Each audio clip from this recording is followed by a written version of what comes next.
2015, kondisi Danau Tiberias, bagian yang paling menonjol di tengah-tengah dari dasar danau ini sudah kelihatan seperti pulau kecil. Menandakan apa Bapak Ibu? Terus menyusut, ya. Sekarang kondisinya begitu. 2015. Pada tahun 2012, secara resmi pemerintah Israel di televisi nasional mengumumkan kepanikan. Kepanikan nasional. Karena sumber air, sumber kehidupan satu-satunya bangsa Yahudi di Israel ini sudah mengalami penyusutan yang sangat menakutkan. Karena mereka tidak punya sumber air yang lain, mereka tidak punya sungai, mereka tidak punya mata air yang lain kecuali hanya dari Danau Tiberias ini. Dan Danau Tiberias ini mengalami penyusutan terus. 4 bulan yang lalu dari sekarang, Ibu tahu perkembangan terakhirnya. Perkembangan terakhir Danau Tiberias 4 bulan yang lalu, dia sudah melewati garis merah, sekarang sudah sampai di garis hitam. Maka pemerintahan Israel mengumumkan air untuk kehidupan bangsa Yahudi di Israel bersumber dari laut yang disuling. Karena ini sudah sampai di line hitam. Sudah tidak layak lagi untuk dikonsumsi dan sudah tidak mampu lagi untuk menjadi air buat kehidupan bangsa Yahudi di Israel. Ibu, saat berita penyusutan air ini disampaikan kepada Syekh Abdullah bin Abdul Aziz bin Baz rahimahullah, beliau menangis. Beliau menyampaikan sebuah pesan, tangisannya membasahi jubah di dadanya, berkata, hadza zamanu khurujid dajjal. Inilah dia zaman dajjal itu akan lepas. Inilah dia zamannya dajjal itu akan keluar. 3 tanda ini udah terjadi. Mata air Zuhar sudah tidak lagi mengeluarkan air. Kebun kurma di Baisan sudah tidak lagi berbuah.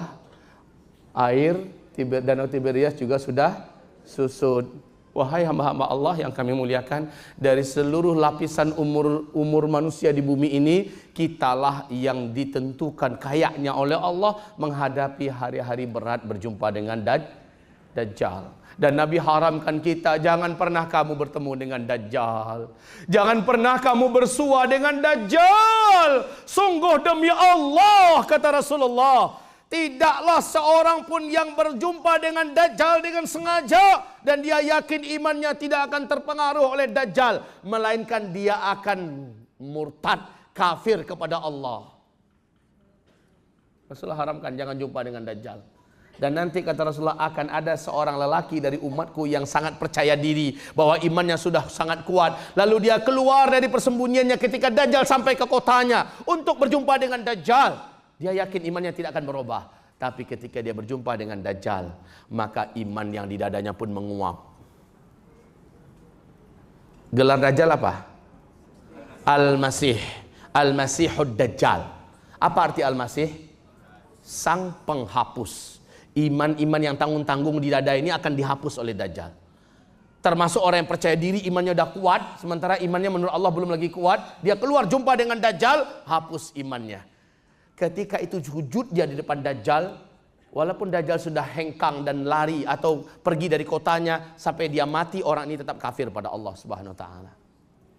Maka kata Rasulullah kepada para lelaki, jika kalian mendengar Dajjal masuk ke kota kalian, pastikan istri kalian sudah ada di dalam rumah. Pastikan anak-anak perempuan kalian, saudari kalian, mak-mak kalian, semuanya masukkan ke dalam rumah, ikat mereka di dalam rumah dan tutuplah pintu-pintu rumah, tutuplah jendela-jendela kalian, bacakan di dalam rumah itu surat Al-Kahfi sampai kalian pastikan Dajjal sudah keluar dari kota kalian.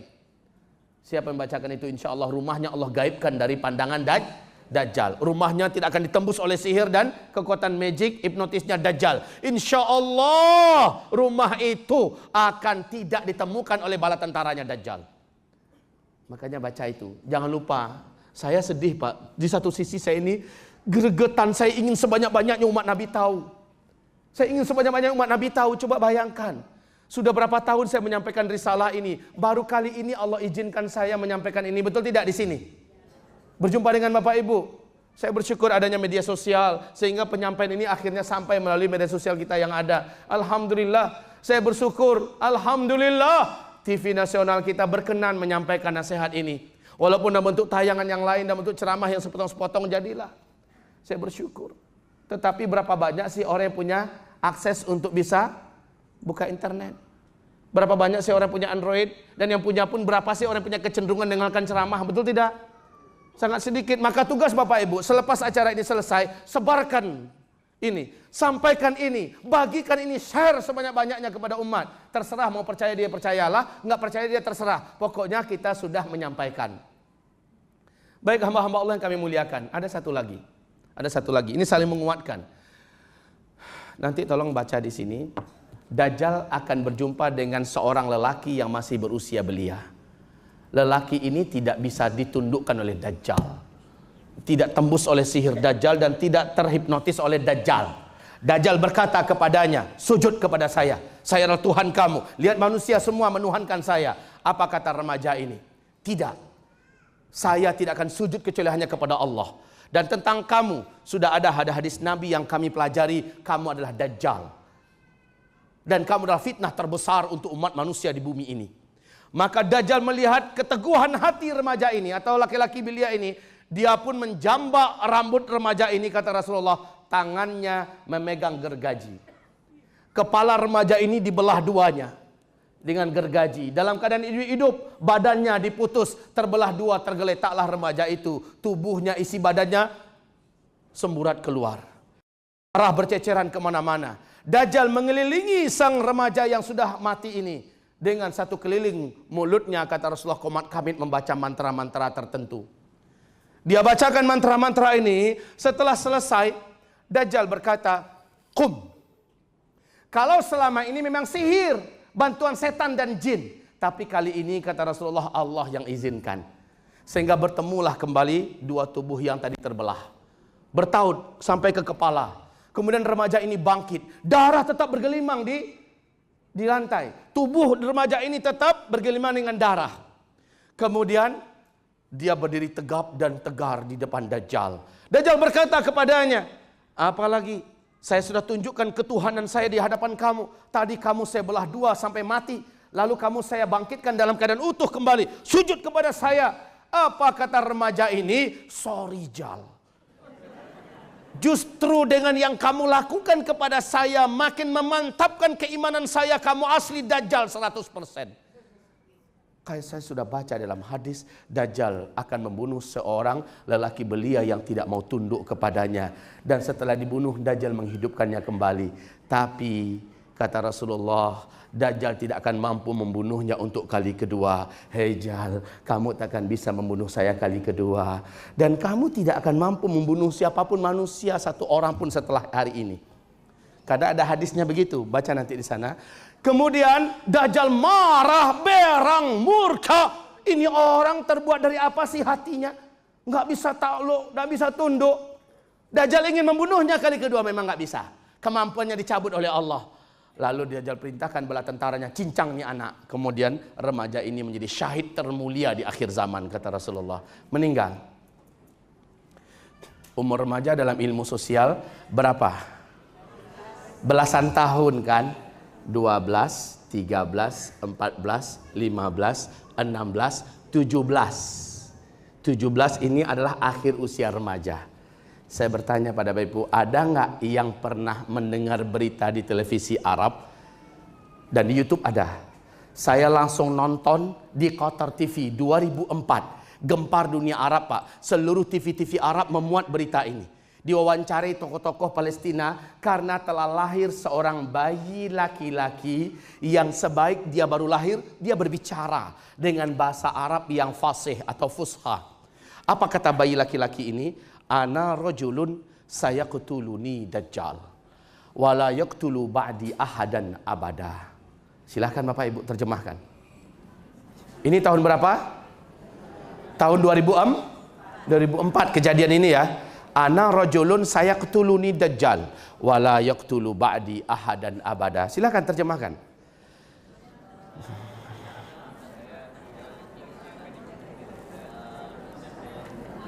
Jangan ngame-ngame juga lah. Coba, ana apa artinya? Lah jago-jago bahasa Arab sih kau, tapi nyong ngame aja tadi. Ana rojulun, seorang laki-laki. Saya adalah seorang laki-laki. Saya kutuluni Dajjal, yang nanti saya akan dibunuh oleh Dajjal. Wala yakutulu ba'di ahadan abadan. Setelah itu Dajjal tidak akan mampu membunuh saya kali kedua, atau tidak ada satupun manusia yang bisa dibunuh oleh Dajjal. Setelah bicara begitu, bayi laki-laki ini menjadi normal seperti bayi-bayi pada umumnya. Inilah yang dipersaksikan oleh para tokoh-tokoh setempat, oleh kaum adat sana, kepala kabilah sana dan masyayikh di sana. Tahun 2004, sekarang dah tahun berapa? 2017. Artinya sudah masuk usia remaja nggak nih? Kalaulah remaja, anak-anak itu memang betul ini terjadi, beritanya sahih, saya sudah mendengar langsung, saya melihat langsung, ya, maka Bapak Ibu yang kami muliakan, berarti usianya 13 tahun. Usia remaja sudah mulai mendekat ke usia di mana dia akan matang di usia remajanya. Bapak Ibu yang kami muliakan, lah semakin dekat nggak? Alah Ustaz, itu bisa jadi rekayasa, itu bisa jadi adalah berita-berita yang dibuat-buat seperti Metro TV dan sebagainya, ya. Itu bisa jadi dibuat-buat. Apa? Hoax. Oke, Bapak Ibu, mungkin saya setuju dengan Bapak Ibu. Bisa jadi ini adalah berita yang dikarang-karang. Walaupun sahih diberitakan di TV Arab, ya, sahih diberitakan, bisa jadi ini dikarang-karang supaya panas pasaran. Tapi siapa yang ngarang-ngarang dengan 3 tanda alam yang tadi? Tentang mengeringnya Danau Tiberias sampai saat ini. Padahal dia tidak pernah susut sebelumnya. Tentang tidak lagi berbuah kurma di kebun kurma Baisan. Tentang tidak lagi mengeluarkan air di mata air Zuhar. Kalau yang 3 ini nggak bisa dibuat-buat kaum muslimin.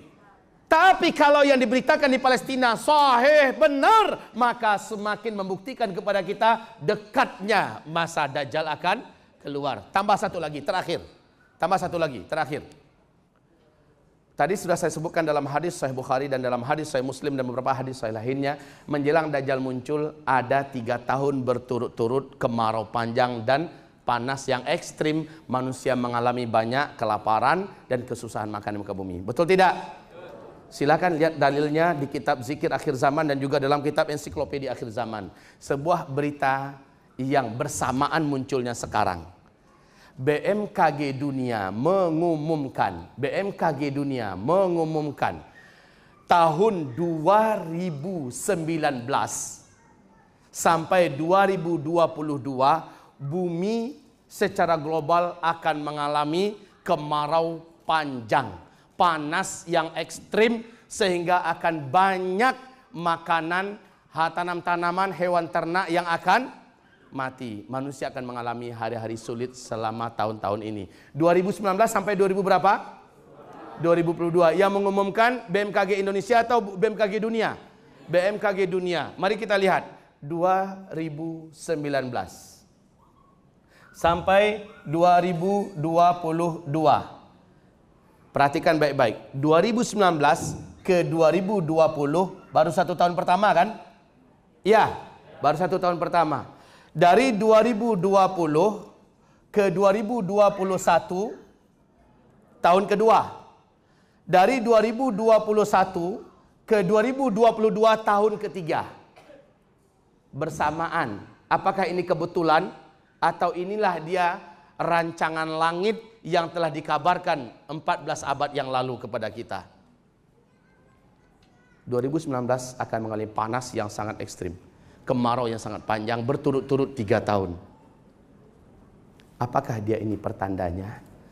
Allahu a'lam. Sekali lagi saya tidak berani memastikan apa-apa. Hanya kok bersamaan ya. Kan itu yang jadi masalah kita. Hanya kok bersamaan ya.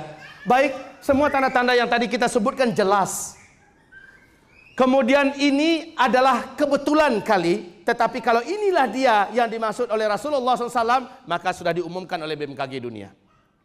Bagaimana persiapan Bapak Ibu? Mendengarkan ini bagaimana? Bagaimana? Kalau Dajjal saja sebagai tanda besar kiamat yang kedua sudah dekat amat akan keluar, tentu hantaman meteor sudah lebih dekat. Karena jarak antara Dukhon dengan Dajjal 3 tahun. Dan dari jarak Dajjal ke tanda besar kiamat yang ketiga hanya 1 tahun, 2 bulan, 2 mingguan. Nabi Isa turun dan Dajjal pun dibunuh. Ya Rabb. Gimana Bapak Ibu? Bawa teman.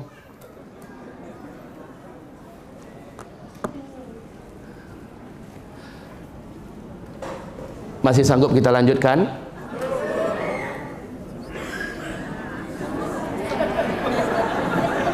Sahabat yang baik yang menasehati, kalau sahabatnya lain lupa. Alhamdulillah. Masya Allah, kaum muslimin yang kami muliakan, ciri-ciri calon pengikut Dajjal menjelang Dajjal muncul Allah sebutkan. Tolong buka kitabnya. Ini penting Pak, untuk memastikan di lingkungan kita atau jangan-jangan keluarga kita atau mungkin diri kita termasuk ciri-ciri calon pengikut Dajjal. Perhatikan, siapa-siapakah yang nanti akan mengikuti Dajjal ketika Dajjal keluar? Buka halaman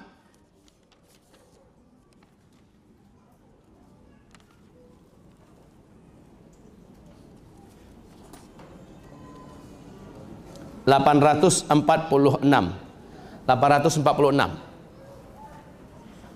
Kita buka dulu dari 843. Di manakah Dajjal nanti akan muncul? Mau tahu? Mau tahu? Coba buka halaman 843. 843.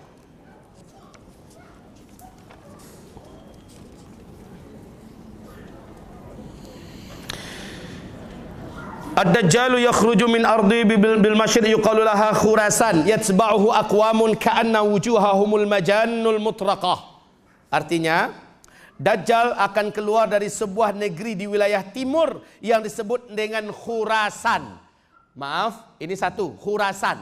Khurasan ya.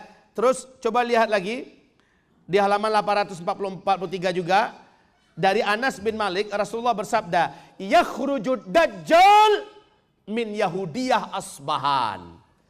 Akan keluar nanti Dajjal dari tengah-tengah komunitas Yahudi di Asbahan. Asbahan di mana? Iran. Iran ini termasuk salah satu negeri Khurasan. Nyambung nggak hadisnya? Nyambung. Dan Asbahan hari ini adalah kota khusus, kota Yahudi di Iran. Hari ini. Sebagai kabar buat Bapak Ibu semua. Allahumma salli ala. Mari kita ikuti. Ma'ahu sab'una alfan minal Yahud alaihimut tijan. Dia akan disertai oleh 70.000 orang Yahudi yang memakai mahkota. Di hadis yang lain 70.000 itu memakai jubah hijau khusus untuk pakaian keagamaan Yahudi murni. Dan mereka membawa pedang-pedang dari besi terbaik di muka bumi, kata Rasulullah. Kabar untuk Bapak Ibu semua, di Asbahan hari ini sudah ditemukan komunitas para lelaki tegap-tegap, pemuda-pemuda yang tegar kekar dengan pakaian khusus Yahudi berwarna hijau bergaris-garis. Kemudian pedang mereka sudah bentuk sejak beberapa tahun belakangan dari besi-besi terbaik di muka bumi. Hari ini pasukan penunggu Dajjal sudah standby di Asbahan, Iran. Silahkan berkunjung ke sana. Mau tahu? Tafadhol, terbanglah ke situ. Tiket saya yang tanggung. Saya yang bayar. Kalau benar, sekali lagi, pulangkan uang saya. Itu saja. Untuk membuktikan, Pak. Di Asbahan hari ini di Iran sudah berkumpul pemuda-pemuda terbaik, laki-laki terbaik Yahudi dengan pakaian khusus mereka dan dengan senjata manual. Mereka yakin saatnya tuan besar penyelamat dunia akan lepas, akan keluar, dan mereka bersiap-siap. Iran sebagai negeri yang mengaku negeri penyelamat dunia akhir zaman dengan gelaran Syiahnya. Itulah yang sekarang akan menjadi tempat pusat keluarnya Dajjal. Oke, siapakah calon pengikut Dajjal? Sekarang subhanallah calon-calon ini mulai bermunculan dengan nyata, Pak. Seolah-olah Allah persiapkan muncul dulu supaya Dajjalnya nanti ketika keluar sudah ada yang akan mengikuti mereka. Siapa mereka? 846. Silakan. Para pengikut Dajjal. 1, lihat halaman 846. Yang punya kitab. Seluruh orang Yahudi ini akan menjadi pengikut Dajjal. Orang Nasrani ngikuti Dajjal nggak nanti? Tidak. Orang Nasrani termasuk yang anti kayak kita dengan Dajjal. Perlu diingat itu baik-baik. Makanya ketika Nabi Isa nanti turun, orang Nasrani diajak kembali masuk ke dalam Islam oleh Nabi Isa. Salib-salib dihancurkan dan mereka menerima. Dajjal bagi orang Nasrani kayak kita membenci Dajjal. Ya. Jadi Yahudi. Yang kedua, seluruh kelompok ahli maksiat dari umat Nabi Muhammad dan para Khawarij. Para Khawarij, orang Islam yang suka mengkafir-kafirkan orang Islam yang lain. Kafir, kafir, kafir, kafir, halal darah, halal darah. Yang kayak gini ini kalau Dajjal keluar dia akan menjadi pengikut Dajjal. Ahli maksiat, siapapun umat Nabi, laki-laki wanita yang suka maksiat, suka mempermainkan sholat, mempermainkan zakat, makan riba, segala macamnya. Yang kayak gini ini Pak, berzina kesana kemari, hobi membunuh orang, menzalimi di mana-mana. Dajjal keluar, dia akan menjadi pengikut Dajjal ini. Bermunculan nggak orang-orang kayak gini sekarang? Banyak. Kemudian pengikut Dajjal berikutnya, C, seluruh pelaku bid'ah. Nah, bid'ah ini adalah bid'ah akadiyah. Bid'ah akadiyah. Kayak yang meyakini Mirza Ghulam Ahmad sebagai nabi. Ya, kan bid'ah akadiyah itu. Kayak Syiah, itu bid'ah akadiyah, bid'ah di bid'ah akidah. Oh, pokoknya sekte-sekte yang sesat menyimpang, mereka-mereka ini akan menjadi para pengikut Dajjal nanti. Paham Bapak Ibu? Bukan bidah-bidah yang sifatnya amaliyah. Mereka masih saudara kita. Mereka masih sahabat kita. Masih ahlu sunnah wal jamaah. Insya Allah tidak. Kemudian para ahli kesesatan. Yang E, seluruh setan. Mana? D, wanita. Baca hadisnya. Wanita. Semoga kami katakan tadi, semoga bukan wanita-wanita yang ngaji. Bukan wanita yang ngaji. Ibu ngaji karena ibu takut pada Allah, karena ibu takut dengan nasib ibu kan. Nah, orang macam ini dijaga Allah insya Allah. Ya, syaratnya ibu harus lakukan persiapan-persiapan yang sepantasnya, yang selayaknya. Persiapan apa? Nanti saya ajak buka zikir akhir zaman. Ini yang harus dipersiapkan nanti insya Allah. Kemudian setan. Saya sudah katakan tadi, setan dari bangsa jin akan bersatu menjadi pengikut Dajjal atas instruksi daripada iblis laknatullah alaih. Yang F, seluruh tukang sihir, paranormal, orang-orang yang hebat hipnotis, ahli-ahli ilmu magic, ya, ilmu hitam segala macamnya, seluruhnya akan menjadi para pengikut Dajjal. Yang belajar ilmu kesaktian ini, ilmu kesaktian itu segala macamnya, mereka akan menjadi pengikut Dajjal. Kalau ada di antara Bapak Ibu yang mempelajari ilmu kayak gini, tolong tobat nasuha sekarang, masih sempat kok. Kalau tidak Dajjal keluar, Bapak Ibu akan kesedot. Sedotannya sangat kuat sekali. Kemudian yang G, seluruh para pemuas nafsu syahwat, zina, para ahli zina, suka berzina ke sana kemari, para gigolo, para gay, para lesbian, orang-orang yang punya syahwat menyimpang dan sebagainya, mereka ini sekarang sudah di berbagai negara dilegalkan keberadaannya. Ya kan? Termasuk di Amerika, termasuk di Australia, macam dipersiapkan generasi ini sudah siap untuk menjadi pengikut Dajjal. Wal'iyadzubillah.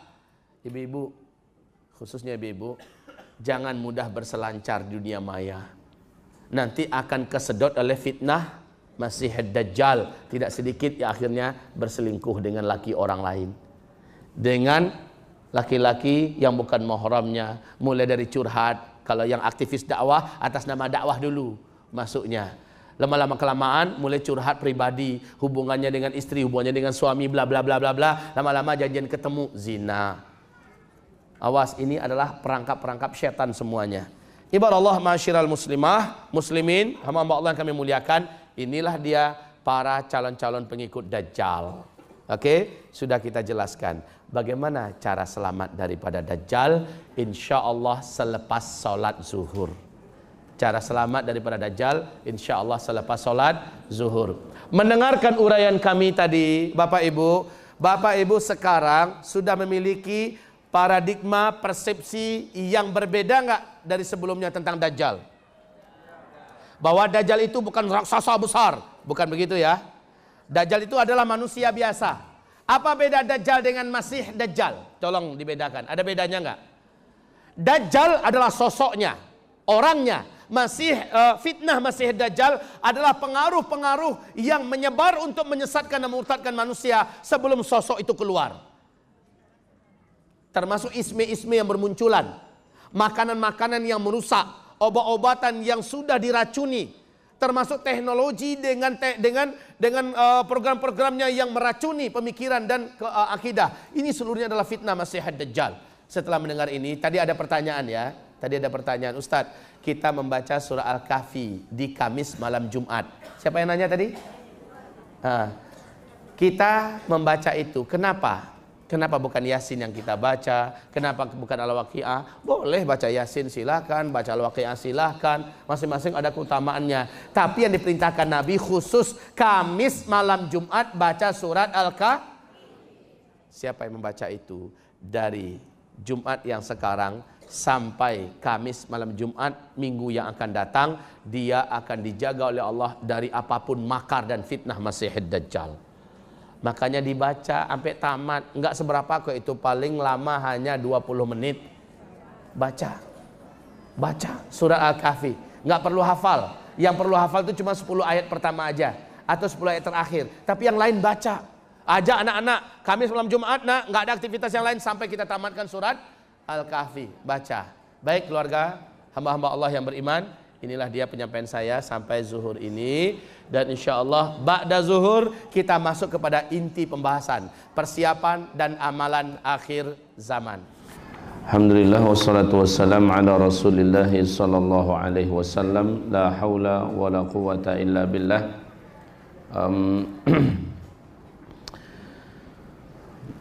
Pertanyaan tadi sebenarnya sudah saya uraikan kemarin, bahwa saat teknologi sudah tidak ada, informasi itu yang pertama, informasi sampai kepada kita seperti zaman dulu. Yang kedua, kita tidak seluruhnya berangkat. Yang bisa berangkat adalah orang-orang yang diberi oleh Allah Subhanahu wa taala kelapangan dan kemudahan urusan. Lewat orang yang berangkat itu kita akan menitipkan salam dan bayat kita kepada Al-Mahdi. Yang ketiga, saat Nabi Isa alaihissalam sudah turun dan Dajjal dibunuh, berita ini kita tahu tidak? Ya, kita tahu. Bahkan sampai Al-Mahdi keluar pun kita bisa tahu. Dari mana kita tahunya? Dari tanda-tanda alam. Yang pertama, kalau sudah terjadi dukhon, maka sudah pasti setelahnya Al-Mahdi akan hadir. Bila terjadi dukhon itu startnya bulan Ramadan, hitung saja setelah bulan Ramadan terjadinya dukhon, di bulan Muharramnya Al-Mahdi akan dibaiat oleh umat Islam. Ramadan, setelah Ramadan apa? Syawal, setelah Syawal Dzulqa'dah, habis itu Dzulhijjah, Muharramnya Al-Mahdi sudah dibaiat oleh umat Islam di depan Ka'bah. Jadi urutannya jelas. Oleh karena itu kita tidak perlu risau. Kalau keluarnya apa ulun kaya? Dia sudah muncul apa belum? Beliau sudah dibaiat apa belum? Kita mengetahui urutan itu karena ada hadis Rasulullah SAW yang memandu kita untuk itu. Setelah itu seperti kami katakan, yang diberi oleh Allah kelapangan dan kemudahan rezeki lah yang bisa untuk berangkat ke sana. Tetapi seperti saya katakan tadi, komunitas dakwah dari ikhwah-ikhwah kita di Jamaah Tabligh, mereka mempunyai kemampuan untuk lebih bisa merealisasikan ini daripada yang lain-lain. Kita bisa bergabung dengan mereka. Pada hari-hari itu kita bisa berjalan bersama komunitas ini, melakukan perjalanan fisabilillah menuju ke Tanah Suci untuk bergabung dengan Al-Mahdi. Allahu a'lam. Yang saya mau tanyakan Ustaz, itu di zaman Nabi kan 23 tahun, di zaman kekhalifahan 30 tahun, zaman kerajaan 1200. Yang saya tanya, di fase 4 ini kira-kira berapa tahun lagi kira-kira? Fase keempat ini kapan selesainya? Kemudian kapan masuk fase kelima? Pertanyaannya kan begitu. Iya. Masya Allah, tidak ada satupun rincian di kalangan para ulama, para ahli sejarah yang menyebutkan tentang fase keempat ini berapa lama. Tidak ada satupun. Akan tetapi tanda-tanda menuju tutupnya fase ini sudah sangat banyak. Fase ini akan berakhir, fase ini akan tutup, udah sangat banyak. Ini kalau kita mencoba menjawab, maka sekali lagi jawaban ini pasti tidak akan pasti. Jadi tidak ada upaya yang benar untuk kita menentukan habisnya fase ketiga, fase keempat. Hanya saja tanda-tanda akan habisnya fase keempat ini sudah sangat banyak. Apa tanda-tandanya? Coba saja lihat urutan yang terjadi, ya. Meteor diperkirakan sebentar lagi menghantam bumi. Kapan pastinya kita tidak bisa memastikan. Kalau menurut NASA nanti 2019 akan ada satu hantaman meteor besar yang menabrak bumi. Ini salah satu contoh. Dan sementara kita semua berharap dan berdoa mudah-mudahan meleset, kan begitu. Terus, tapi tanda-tanda meteor itu akan menghantam bumi sudah ada kan? Sudah ditunjuk oleh Rasulullah, ada 3 tanda, yakni apabila umatku sudah melakukan ini, maka bumi akan mengalami hujan meteor. 1. Setelah hantaman meteor, otomatis akan terjadi dukhan. Karena inilah dia urutan uraiannya. Dari dukhan menuju Dajjal itu hanya 3 tahun paling lama. Setelah Dajjal keluar sampai Nabi Isa turun, Dajjal dibunuh hanya 1 tahun 2 bulan 2 minggu. Ya. Setelah Dajjal dibunuh, antara Nabi Isa dengan Ya'juj dan Ma'juj, tanda besar kiamat yang keempat, itu hanya hitungan bulan, tidak sampai 1 tahun. Nah, habislah Ya'juj Ma'juj, dihabisi oleh Allah, dan itu tidak lama. Ya'juj Ma'juj hanya sebentar saja, tidak lama dihabisi oleh Allah, masuk fase kelima. Masuk fase kelima. Kalau kita melihat urutannya memang tidak jauh. Jadi tidak berlebih-lebihan juga sebenarnya. CIA, intelijen Amerika Serikat, berani mengatakan 2020 khilafah Islamiyah sudah memimpin dunia kembali. Ya. Tidak berlebih-lebihan juga kalau KGB Rusia mengatakan 2025 sudah harum-harumnya khilafah Islam menguasai dunia. Artinya mereka punya hitung-hitungan, tentu saja bukan beranjak pada hadis. Sementara kita punya pengetahuan dari hadis-hadis Rasulullah SAW. Tinggal, nah, hamba-hamba Allah yang kami muliakan, alhamdulillah Islam senantiasa menolak adanya ramalan penyebutan tanggal tahun tertentu. Selama tidak ada dalil maka tidak ada yang bisa kita terima. Nah, namun ilmu kita sebatas mengilmui sejelas-jelasnya tentang ciri-ciri, tanda-tanda bahwa itu akan terjadi. Khalas, itu saja ya Bunda. Khair insyaallah. Usulan beliau yang pertama insyaallah sedang on the way. Yang kedua, memang yang paling memiliki kemungkinan serta kemampuan membukakan jalan kepada sekolah-sekolah, apalagi dijadikan kurikulum dan mewajibkan para PNS yang ada, ya guru-guru yang ada mendengarkan materi ini adalah pemimpin. Kalau dia camat, di kecamatannya. Kalau dia bupati, di kabupatennya. Kalau dia satu provinsi, ya gubernurnya di provinsinya. Mereka inilah yang paling mungkin untuk membukakan jalan itu. Ya, jadi Bapak sangat tepat kalau ngomong ada bupati juga di sini, beliau bisa realisasikan ini di wilayahnya. Ya, ada MUI bisa memberikan penyuluhan kepada guru-guru agama kerjasama dengan Pemda setempat dan seterusnya. Kan begitu kan? Inilah laluan yang benar. Dan nanti sebentar lagi kita akan menjabarkan tentang persiapan dan amalan akhir zaman. Sekali lagi, yang paling mungkin dan yang paling realistis, yang paling bisa melakukan persiapan ini adalah pemimpin, penguasa. Nanti coba lihat, karena kalau saya menghimbau begini, kemudian sementara pemimpinnya nggak dengar, rakyatnya pada bingung, di maka dan bue ya. Nah, kan begitu kan? Akhirnya bingung sendiri. Saya mau cari di mana tempatnya, bagaimana solusinya. Susah, tapi kalau pemimpin atas nama kepemimpinan kekuasaan yang ada ditetapkan wilayah anu adalah wilayah eksodusnya kita di hari-hari kekacauan umpamanya kan. Pemimpin menetapkan, dari sekarang dipersiapkan segala infrastrukturnya. Ini paling memungkinkan. Begitu juga ulama. Jadi pemimpin dan ulama wajib sinergi dalam urusan ini, bukan main-main. Urusan persiapan akhir zaman ini bukan main-main. Kita wajib menyediakan, bergerak, menyiapkan, baik dalam untuk kepentingan ruhiyah, kebatinan, keilmuan kita, termasuk urusan-urusan yang sifatnya infrastruktur, ya. Perkampungannya di mana, persiapan daerahnya di mana, apa yang mesti disiapkan, mau model apa, insya Allah sebentar lagi saya akan uraikan. Terima kasih Pak, jazakumullah khair. Terima kasih Ustaz. Bapak, ini terakhir Ustaz. Silakan. Ini ada titipan pertanyaan Bapak Ibu, harus saya bacakan. Cukup panjang Ustaz. Singkatnya aja. Singkatnya aja. Yang pertama, apakah kita harus mempersiapkan perperangan akhir zaman ini? Yang kedua, apakah harus ahli dalam peperangan atau cukup bisa saja? Yang ketiga, bagaimana dengan ilmu yang harus dipelajari? Apakah ilmu agama saja atau bagaimana dengan keluarga yang sedang mendalami ilmu matematika, kimia, hukum, politik, kedokteran dan lain sebagainya? Terima kasih. Semuanya akan terjawab dalam materi kita yang penutup. Ya, baik. Hamba-hamba Allah, kita sudah mengenal tentang Dajjal.